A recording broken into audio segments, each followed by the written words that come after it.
Dialogue सुनो, film रो dialogue भी कह दो, तुम्हारे आत्मसम्मान पहले है, तुम्हारे आत्मसम्मान से खो के तुम पति के पास कितने दिन मजबूरी से रहोगे।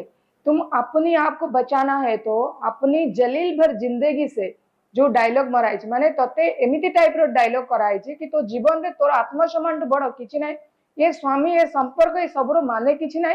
तू निजको बंचिबा पय हेले निजर सम्मान को निजे जगिबो, निजर अस्तित्व को बंचिबा पय हेले निज अस्तित्व सहित तू लड़ाई करिवो। ए जो फिल्म जो माने सब देखि के आसीबे से माने भी सेही माइंड रे आसीबो, मोर आत्मसम्मान मोर साइकोलॉजिकली मोर डिग्निफाइड रही मु कहीं एमान पाखे रही मु कहीं कारण आपण पिक्चर रे ऑलरेडी स्क्रिप्टेड है कि सोसाइटी रे कोन चली ना एटा सब चली जो भाव में इन्फ्लुएंस आम ऊपर पकाउछ। अतुल सुभाष को घटना आमे नेजबा, अतुल सुभाष जेतेबेले गोटे घटना आमे देखि देले, आपण मीडिया रे देखिले, आपण न्यूज रे देखिले, तो अनेक पुओ भाबिले मु आ अतुल हेबिनी माने मो स्त्री मते काले टॉर्चर करियो त मु गोटे डायलॉग भाले मु आ नेक्स्ट अतुल सुभाष रे। These are the influence।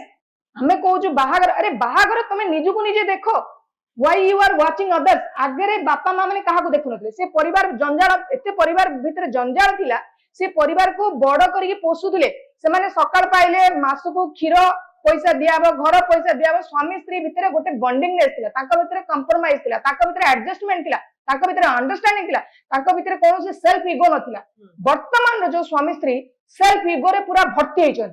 Atul Subhash को कहानी होची टोटली डिफरेंट थिला। यस, जो थिले कि गोटे पुरुष निर्यातित होउथला, जा फଳରେ कि से समस्त प्रकार चेष्टा कला परे मध्य तार पैसा सब देई साला परे मध्य से तार संतान को देखिया को पाउ नथिला, किंबा स्त्री सुखता भाग्य रे नथिला। ओएस दंपति जो मानकर कहानी कि जदि हमें देखिबा ना परकिया प्रीति कथा आसुची, ना एठी कोनोसी सेमिति फिजिकल टॉर्चर कथा आसुची, सेमिति किछि घटना मात्र छोट छोट कथा, छोट छोट ईगो, छोट छोट ये या कहला मु से कहली, से या रोसई कलानी मु ताको इमति करके दउथली।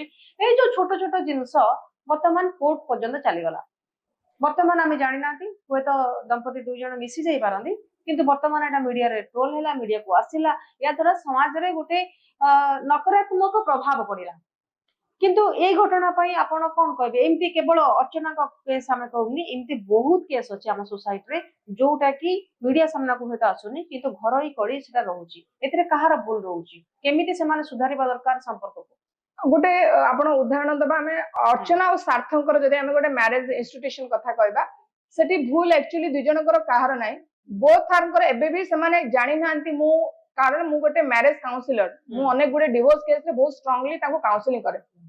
हमर सुप्रीम कोर्ट कहि आपण शेष जाय चेष्टा करिवे गोटे स्वामी स्त्री की मिसेबा पई।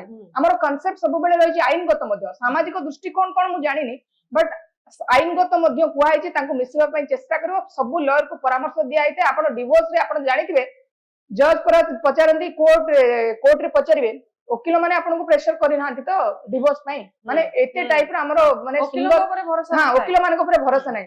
आपण कहले सार्थक आउ अर्चना को केस है, देखो अर्चना सार्थक बोथ आर वेल एजुकेटेड, तांको भीतर एक्चुअली मैरिज रे डिस्प्यूट किछि ना, किछि माने किछि ना।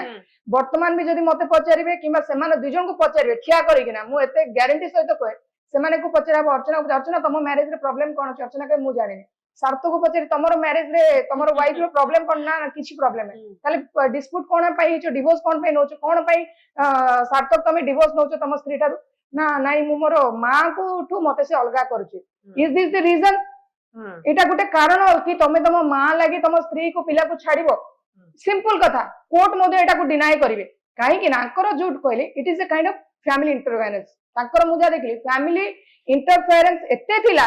अतुल को लाइफ रे ताकर मां भोणी कर इंटरफेरेंस, हमर अर्चना ताकर परिवार इंटरफेरेंस, ए जो दुईटा फैमिली रे इंटरफेरेंस आ फैमिली प्रेशर, ये दुई जन डिसीजन कोडा नेबे कोन करिवे? जो कोन पर्सनल निजर गोटे इंटरेस्ट अछि से भूली गले, से माने भूली गले ताकर पर्सनल इंटरेस्ट। एठी सार्थक भूल कोन कला?